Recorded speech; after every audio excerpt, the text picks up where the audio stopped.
हमें शिक्षा दीक्षा भी नहीं थी, उनके वो बुद्धिमान नहीं थे, हम उनसे ज्यादा बुद्धिमान है। लेकिन मैं ये मानता हूं कि उस जमाने में शिक्षा दीक्षा किया नहीं थी, लेकिन वो हम सबसे ज्यादा सुशिक्षित और सुसंस्कारित थे,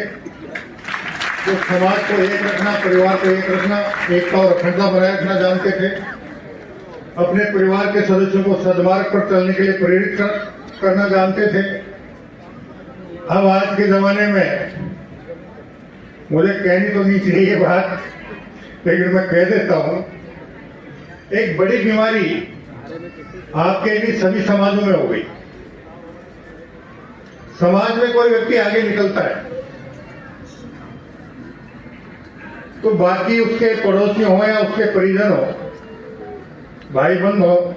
उनको खुशी होनी चाहिए कि मेरे परिवार का, मेरे समाज का कोई व्यक्ति आगे बढ़ रहा है, और उसकी देखा देखी मैं भी और कड़ी मेहनत करके इससे आगे निकलने का प्रयास करूं। उसके बजाय आज के जमाने में टांग खींचकर नीचे गिराने का प्रयास ज्यादा होता है। और इसलिए जो सबसे पहले मैंने आप लोगों से निवेदन किया था,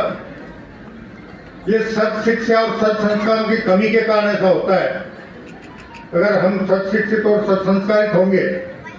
तो हमारा प्रयास ये होगा कि हमारा कोई बराबर का पड़ोसी, बराबर का भाई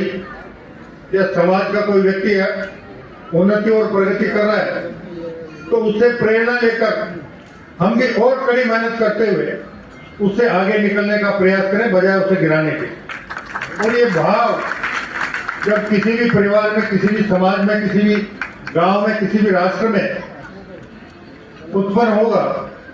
तो उस परिवार को आगे बढ़ने में, महान बनने में, उस समाज को आगे बढ़ने और महान बनने से, उस राष्ट्र को आगे बढ़ने और महान बनने से दुनिया की कोई ताकत नहीं रोक पाएगी। इसलिए आज के अवसर पर मेरा तो सभी से हाथ जोड़कर विशेष रूप से मातृशक्ति से एक विशेष निवेदन है कि भारतीय सभ्यता और संस्कृति में जो भी इंसान रूपी जीव,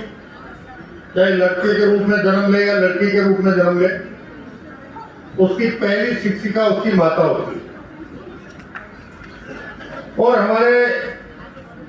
जितने भी महाग्रंथ हैं उसमें भी इस बात का जिक्र है कि माँ के पेट से लेकर बच्चे के शुरुआती 3, 4, 5 साल तक उसकी माता के जिस प्रकार के भाव विचार होते हैं, वो भाव विचार उसकी पेट में पलने वाले बच्चे पर, उसकी गोद पर खेलने वाले बच्चे पर बहुत गहरा प्रभाव डालते हैं।